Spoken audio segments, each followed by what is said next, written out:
Hi అండి, welcome back to our channel. అందరు ఎలా ఉన్నారు? నేనైతే చాలా బాగున్నాను. మీరందరూ కూడా ఆరోగ్యంగా క్షేమంగా ఉన్నారని మనస్ఫూర్తిగా కోరుకుంటూ let's get in to the video. So thank you so much అండి. ఫ్యూ పాస్ట్ వీడియోస్ నుంచి నేను పెడుతున్న వీడియోస్కి మంచి రెస్పాన్స్ వస్తుంది, నాకు మంచి లైక్స్ పెరుగుతున్నాయి, కమెంట్స్ చేస్తున్నారు అండ్ సబ్స్క్రైబర్స్ పెరుగుతున్నారు. Thank you so much. నేను ఛానల్ స్టార్ట్ చేసినప్పటి నుంచి నేను ఎప్పుడు కంటిన్యూగా చేయలేదు. ఈ మధ్య నేను యూఎస్కి వచ్చాకే నేను ఇది కంటిన్యూటీ అని అయితే పెరిగింది. మీ అందరికీ తెలుసు నా ఛానల్ పేరు కూడా. యాక్చువల్గా ఇది మా అమ్మతో స్టార్ట్ చేసిన, బట్ సడన్గా మధ్యలో కట్ అయిపోయింది, వీడియోస్ స్టాప్ చేయడం జరిగింది. బట్ ఈ మధ్య నేను చాలా సీరియస్గా యూట్యూబ్ని చాలా సీరియస్గా తీసుకొని నేను వీడియోస్ పెడుతున్నా. థ్యాంక్ యూ సో మచ్ మీరందరూ నన్ను సపోర్ట్ చేస్తున్నందుకు. అండ్ మన ఛానల్ని మీరులో ఎవరైనా కొత్తగా చూస్తున్నట్టయితే ప్లీజ్ సబ్స్క్రైబ్ చేసుకోండి. అండ్ ఈరోజు వీడియోలో అమెరికాలో కష్టాలు ఎలా ఉంటాయి, సుఖాలు ఎలా ఉంటాయి, అసలు ఇక్కడ జీవితం ఎలా ఉంది అనేది అయితే చెప్పబోతున్నాను.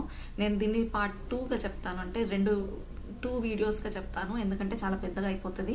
సో ఫస్ట్ వీడియోలో ఇక్కడికి వస్తే కష్టాలు ఎలా ఉంటాయి, సుఖాలు ఎలా ఉంటాయి అనేది చెప్తాను. పార్ట్ 2లో అసలు ఎలాంటి సిచ్యువేషన్స్లో అమెరికాకి రావాల్సి ఉంటుంది, ముఖ్యంగా మేము ఎందుకు వచ్చాము అమెరికాకి, వచ్చాక లైఫ్ ఎలా ఉంటుంది స్టూడెంట్స్కైనా ఎంప్లాయీస్కైనా, సో వచ్చాక వాళ్ళ లైఫ్ స్టైల్ ఎలా ఉంటుంది, వాటి సర్కమ్స్టాన్సెస్ ఎలా ఉంటాయి అనేది పార్ట్ 2లో చెప్తాను. సో ఈ వీడియోలోనైతే అమెరికాలో కష్టాలు ఎలా ఉంటాయి, సుఖాలు ఉంటాయా, కష్టాలు ఉంటాయా, ఏది ఎలా ఉంటుంది అని అయితే మాట్లాడుకుందాం. సో ఫస్ట్ సుఖాల గురించి మాట్లాడుకుందాం. సుఖాలు అనే బదులు మనం లాభాలు అని పెట్టుకుందామా, ఎందుకంటే మనం ఇండియా నుంచి ఇక్కడికి వచ్చి బతుకుతున్నాం కాబట్టి అక్కడికంటే ఇక్కడ ఏం లాభం ఉంటుంది ఇంత దూరం వచ్చి కష్టపడుతున్నందుకు అంటే లాభాలని మాట్లాడుకుందాం. సో దీన్ని నేను సుఖాలు అనను, లాభాలు అని అంటాను.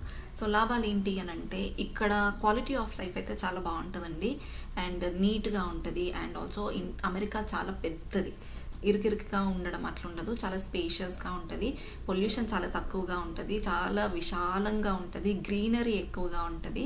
సో క్వాలిటీ ఆఫ్ లైఫ్ అయితే చాలా బాగుంటుంది. ఈ క్వాలిటీ ఆఫ్ లైఫ్లో ఇంకా ఎలా ఉంటుంది అంటే ఇక్కడ అన్ని ఎర్లీ మార్నింగే స్టార్ట్ అయిపోతాయి, 7-7:30కే మొత్తం స్టార్ట్ అయిపోతూ ఉంటుంది. పిల్లలు స్కూల్కి వెళ్ళిపోతారు, ఆఫీస్ ఉన్న వాళ్ళు జాబ్స్కి వెళ్ళిపోతూ ఉంటారు అన్నట్టు. సో ఎర్లీ మార్నింగ్ 7కి స్టార్ట్ అయితే 4-5 కల్లా క్లోజ్ అయిపోతుంది. సో ఫ్యామిలీతో టైం స్పెండ్ చేయడం అనేది చాలా దొరుకుతుంది. సో క్వాలిటీ టైం అయితే ఫ్యామిలీతో స్పెండ్ చేస్తారండి. ఈవినింగ్ తొందరగా వచ్చేస్తారు, అంటే మార్నింగే స్టార్ట్ అయిపోతుంది కాబట్టి ఈవినింగ్ 5-6 కల్లా మళ్ళీ ఎవరి గూటికి వాళ్ళు చేరుకుంటారు అన్నట్టు. సో ఇంటికి వచ్చాక మంచిగా ఫ్యామిలీ టైం స్పెండ్ చేయడానికి వీలవుతుంది. అండ్ రెండోది ఏంటి అంటే మనకి ఇక్కడ పిల్లలకి ఎడ్యుకేషన్ ఫ్రీ అండి, అండ్ కిండర్ గార్డెన్ నుంచి 12th క్లాస్ వరకు free education, free bus. And మరి ఒకవేళ కొన్ని ఇప్పుడు ఎక్స్ట్రా కరికులర్ యాక్టివిటీస్కి కొంచెం పే చేయాల్సి ఉంటుంది, లైక్ మ్యూజిక్ అయినా, డ్యాన్స్ అయినా, మ్యూజిక్ క్లాసెస్, ఇలా వీటికైతే కొంచెం అది కూడా ఎక్కువ మనీ ఏముండవు, జస్ట్ $90, $50 అట్లా ఉంటుంది. బట్ అది కూడా మేము పే చేసుకోలేము అంటే దానికి కూడా సపోర్ట్ చేస్తారు, అదొకటి. అండ్ ఇంకొకటి ఇక్కడ ప్రతి ఒక్క వర్కర్ని సమానంగా చూస్తారు, అంటే తక్కువ జాబ్ చేసే వాళ్ళకి తక్కువ విలువ, ఎక్కువ జాబ్ చేసే వాళ్ళకి ఎక్కువ విలువ ఉండదు. ఇక్కడ ఎవ్రీవన్ ఈజ్ ఈక్వల్, అంటే ఎవ్రీ లేబర్ ఈజ్ ఈక్వల్ అండి. అంటే ఇప్పుడు చిన్న పనులు లైక్ బాత్రూమ్లు కడగడం అయినా, లేకపోతే హోటల్లో వెయిటర్స్గా వర్క్ చేస్తున్న వాళ్ళకైనా, ఎలాంటి వాళ్ళకైనా ఒకటే సమానంగా చూస్తారు. చిన్న పెద్ద ఎక్కువ తక్కువ అని అయితే చూడరు. ఏ జాబ్ చేసినా హీఈస్ అ జాబ్ హోల్డర్, అంతే, హీస్ డూయింగ్ హిస్ జాబ్ అంటారు. కానీ ఆడు చిన్న పని చేసిండు పెద్ద పని చేసిండు అనేలాగా ఉండదు, ఈక్వల్గా చూస్తారు. అండ్ ఇంకొకటి పెద్ద విషయం ఏంటి అంటే ఇక్కడ నలుపు తెలుపు, పొట్టి పొడుగు, అండ్ లావు సన్నం అట్లా భేదాలు ఏమీ ఉండవు, అందరూ ఒకటే. అండ్ మోర్ ఓవర్ నేను వర్క్ చేస్తున్నారు ప్రతి ఒక్కరిని ఒకటేలాగా చూస్తారని అన్నాను కదా. ఇక్కడ 80 ఏళ్ళ ముసలి వాళ్ళ నుంచి 90 ఏళ్ళ వరకు కూడా ముసలి వాళ్ళు ఇంకా పని చేస్తూనే ఉంటారు, వాళ్ళు ఇండిపెండెంట్గా ఉంటారు అన్నట్టు. అండ్ ఇంకొకటి ఏంటి అంటే ఇక్కడ 18 సంవత్సరాలు అవ్వగానే పిల్లలు వాళ్ళ కాళ్ళ మీద వాళ్ళు నిలబడాలి, అంటే they have to be ready to get their jobs అన్నట్టు. అంటే ఇక ఫ్యామిలీ సపోర్ట్ చెయ్యదా, ఇంట్లో ఉండనివ్వరా, అట్లా కాదు, చేస్తుంది సపోర్ట్, బట్ అది ఆటోమేటిక్గా 18 వరకు వాళ్ళు వచ్చాయంటే వాళ్ళు పార్ట్ టైం జాబ్స్ చేసుకోవాలి ఎక్కడికన్నా వెళ్ళి, అండ్ వాళ్ళది వాళ్ళు సంపాదించుకోవాలన్నట్టు. సో వాళ్ళ కాంట్రిబ్యూషన్ కూడా ఫ్యామిలీకి యాడ్ అవ్వాలి. 18 సంవత్సరాలు వచ్చినాయంటే వాళ్ళ కాంట్రిబ్యూషన్ కూడా ఫ్యామిలీలోకి యాడ్ అవ్వాలన్నట్టు. చేయకపోతే క్రైమ్ అట్లేం ఉండదు, బట్ ఆటోమేటిక్గా అది వాళ్ళ దాంట్లో వచ్చేసింది, 18 అయిందంటే వాళ్ళు రావాల్సిందే, అదొకటి. అండ్ రూల్స్ అండి, ఇక్కడ రూల్స్ ఈ కేసెస్ అయినా ఈ రూల్స్ అనేవి చాలా స్ట్రిక్ట్గా ఉంటాయి. ప్రతి చిన్నదానికి మనము ఇప్పుడు ఈ మధ్య ఒకటి చూసాం కదా, ఇండియన్ పీపుల్ ఇట్లా షాప్ లిఫ్టింగ్ చేశారంటే కొన్ని సామాన్లు కొనుక్కున్నారు. షాప్ లిఫ్టింగ్ అంటే కొన్ని సామాన్లు కొనుక్కొని కొన్ని సామాన్లకి బిల్ వేసుకోకుండా ఫ్రీగా తీసుకొని పోవడం అన్నట్టు. సో అలా చేసిన వాళ్ళకి చాలా ఇక్కడ ప్రతి చిన్నదానికి కూడా చాలా స్ట్రిక్ట్గా ఉంటాయి రూల్స్. ఒక్కసారి పోలీస్ కేసు అనేది పడిందంటే మన రికార్డులు అట్లా ఉండిపోతుంది. అందుకని చాలా జాగ్రత్తగా ఉంటారు ఇక్కడ. ప్రతి అడుగు చాలా సీరియస్గా తీసుకొని వేస్తారు. సిల్లీగా ఏ మిస్టేక్ చేయరు, ప్రతిదీ చాలా సీరియస్గా తీసుకుంటారు. ఎందుకంటే రూల్స్ అంత స్ట్రిక్ట్గా ఉంటాయి కాబట్టి. అదొకటి.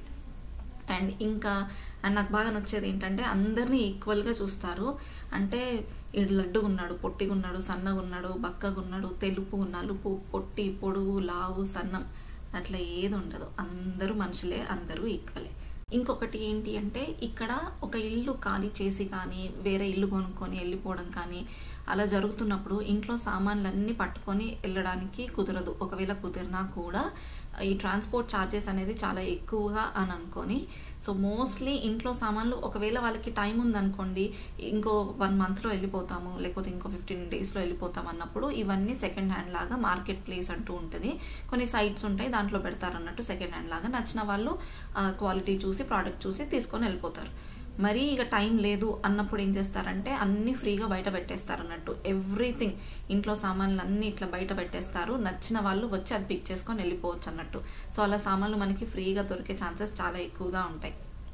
సో మేము కూడా స్టార్టింగ్లో వచ్చినప్పుడు అలా చూసాం, కానీ అవి తెచ్చుకోవాలంటే కూడా ఒక వెహికల్ ఉండాలన్నట్టు. సో మాకు వెహికల్ లేదు కాబట్టి మేము అన్నీ ఫస్ట్ హ్యాండ్ కొనుక్కున్నాం. బట్ ఒకవేళ వెహికల్ ఉంటే మాత్రం అలా చాలా బెనిఫిట్. సో చాలా మట్టుకు మోస్ట్లీ బెడ్స్ కొనుక్కోరు, ఈ మ్యాట్రెస్ ఇవన్నీ కొనుక్కోరు. ఎందుకంటే అవి వాడితే ఇక్కడ ఈ నల్లల సో ఇక్కడ ఉండడం వల్ల వాటిలో ఏదో అదొకటి వస్తుంది, ఆ పురుగుల పేరు నాకు గుర్తొస్తలేదు, నట్టలు ఏదో. సో మ్యాట్రస్ అయితే ఎక్కువగా తీసుకోరు, వాటి వల్ల కొన్ని పురుగులు వస్తాయని మ్యాట్రస్ తీసుకోరు. బట్ మిగతా ఫర్నిచర్ అయినా ఈ వాషర్ డ్రైయర్ అయినా ఇవి సో కంపల్సరీ బయట పెట్టేస్తే ఎవరికి నచ్చినాయి వాళ్ళు అట్లా తీసుకొని వెళ్ళిపోవచ్చు అన్నట్టు, ఫ్రీ ఆఫ్ కాస్ట్. సో అదొకటి. పక్కనోడి ఫ్యామిలీని తొంగి చూడరు, ఎవరి బాధ వాడిదే అన్నట్టు, ఎవరి లొల్లి వాళ్ళదే. సో ఎవరి ఫ్యామిలీ వాళ్ళదే. పక్కనున్న పనులలో ఇంటర్ఫియర్ అవ్వరు, తొంగి చూడరు అన్నట్టు, అదొకటి. అండ్ ఫ్రీ ఎడ్యుకేషన్ ఉంటుంది, ఇట్లా ఫ్రీ సామాన్లు, ఫ్రీ ఫర్నిచర్ ఉంటుంది. ఇక్కడ అందరిని ఒకటేలాగా చూస్తారు, లేబర్ని కూడా ఈక్వల్గా చూస్తారు, ఇది. అండ్ కష్టాలకు వద్దాం.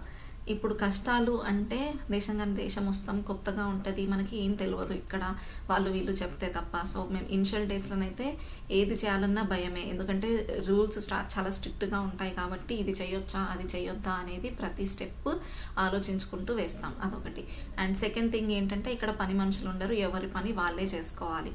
సో మేడ్ ఉండరు, సో ఎవరి పని వాళ్ళే చేసుకోవాలి. బట్ మోస్ట్లీ ఇక్కడ అన్నీ ఆటోమేటిక్ ఉంటాయి. అంటే డిష్ వాషర్ ఉంటుంది, వాషర్ డ్రైయర్ ఉంటుంది.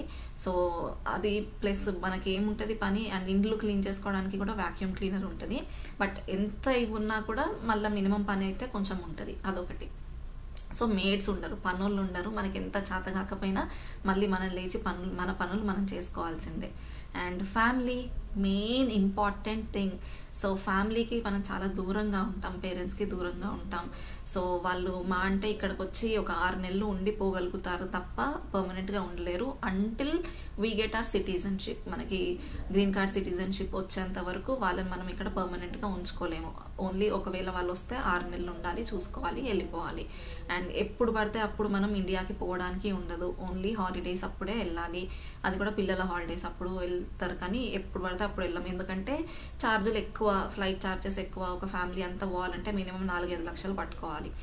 అండ్ చుట్టాలకి దూరంగా ఉంటాం. ఏవైనా ఇంపార్టెంట్ అకేషన్స్ ఉన్నా, పెళ్ళిళ్ళైనా ఎప్పుడు పడితే అప్పుడు మనం పోలేము. ఈ ఫ్యామిలీ అటాచ్మెంట్, ఈ బాండ్స్కి వీటికైతే ఖచ్చితంగా చాలా దూరంగా ఉంటాం, ఎమోషనల్ అయిపోతాం.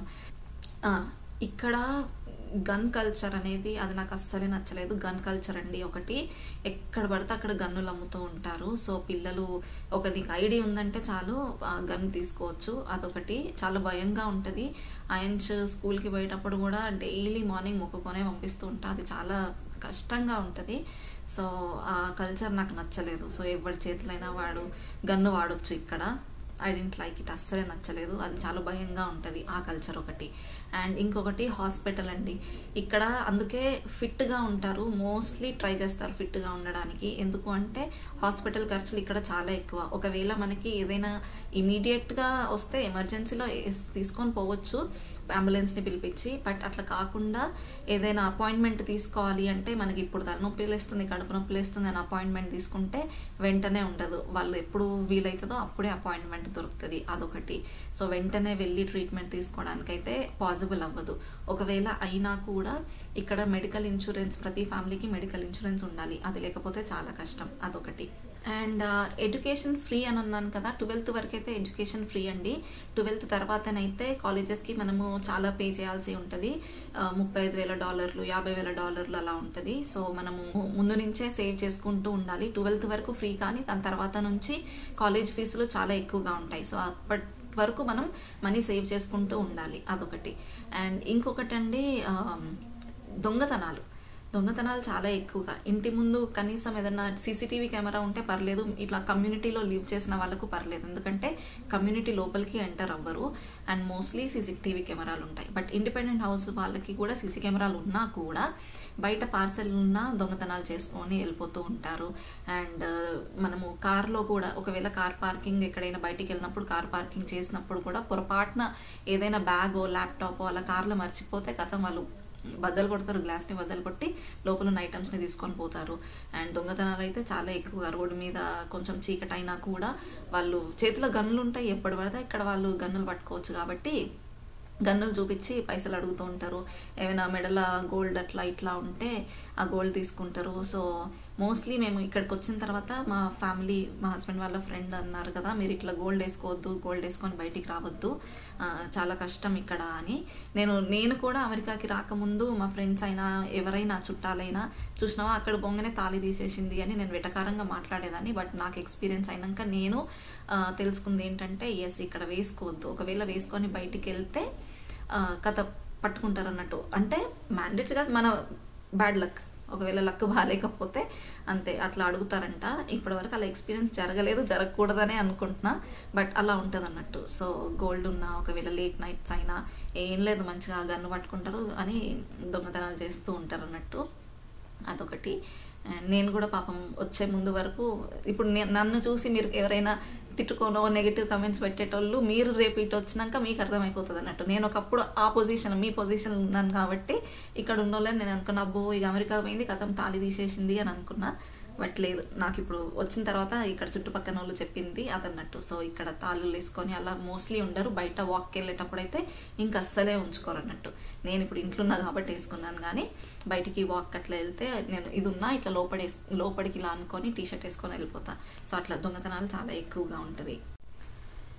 ఇప్పుడు ఇండియన్ ఫుడ్ దొరకదా అంటే అన్నీ దొరుకుతాయి, మనకి కావాల్సిన సామాన్లు ఇప్పుడు అన్నీ ప్రతిదీ దొరుకుతుంది. ఓన్లీ కొన్ని ఐటమ్స్ అంటే మనం వంట చేసుకునే ఐటమ్స్, ఈ ప్యాన్లు అవి ఇవి కొన్ని మేజర్ ఇడ్లీ పాత్రలు, మన తెలుగు ట్రెడిషనల్ సౌత్ ఇండియన్ టిఫిన్స్కి సంబంధించినవి అవి అలాంటివి దొరకవు. కానీ తినడానికి మాత్రం అన్నీ దొరుకుతాయి ఇక్కడ. ఇది దొరకదంటూ ఏం లేదు, అన్ని ప్రతిదీ దొరుకుతుంది ఫుడ్ ఐటమ్స్. సో ఫుడ్ అనేది మిస్ అయ్యే ఛాన్స్ లేదు. ముఖ్యంగా మేము ఉండేది టెక్సస్ కాబట్టి ఇక్కడ ప్రతిదీ దొరుకుతుంది. పానీపూరి బండ్లు కూడా ఉంటాయి, ఇట్లా మంచిగా పానీపూరి ఇట్లా వేస్తూ ఉంటారు అన్నట్టు స్టాల్స్లల్లో. కాకపోతే రేట్ ఎక్కువ, మనం ఇంట్లో చేసుకుంటే చాలా బెటర్ అట్లాంటి దగ్గరికి వెళ్ళి తినడం కంటే. సో నా పర్సనల్గానైతే నేను నా ఫోన్లో స్విగ్గీ జొమాటో, ఇండియాలో ఉంటాయి స్విగ్గీ అండ్ జొమాటో అయితే ఎవ్రీ 1 వీక్కి ఒక వన్స్ అయినా ట్వైస్ అయినా ఉండేది. ఇక్కడ అసలు ఆర్డర్లే చేసుకుంటలేము, అంటే చాలా కాస్ట్ ఎక్కువ అన్నట్టు. సో ఇంట్లో మళ్ళీ మనకి అన్ని ఇక్కడ రెడీమేడ్ ఫుడ్ దొరుకుతుంది, కావాలి అంటే అలా చేసుకోవచ్చు, లేకపోతే ఇంట్లో చేసుకోవడం బెటర్. కష్టాలు సుఖాలు అండ్ నేను పార్ట్ 2లో చెప్తాను. పార్ట్ 2లో అంటే ఎలాంటి సిచ్యువేషన్స్లో అసలు అమెరికాకి రావడం జరుగుతుంది, వచ్చాక ఎలా ఉంటుంది అనేది అది పార్ట్ 2లో చెప్తాను. సో ఈ వీడియో మీకు నచ్చితే ప్లీజ్ లైక్ చేయండి, షేర్ చేయండి అండ్ సబ్స్క్రైబ్ ఖచ్చితంగా చేసుకోండి. నేను చేసే ఫ్యూచర్ వీడియోస్ మీరు మిస్ అవ్వద్దు అంటే ప్లీజ్ పక్కనే ఉన్న నోటిఫికేషన్ బెల్ని కూడా హిట్ చేయండి. Thank you so much.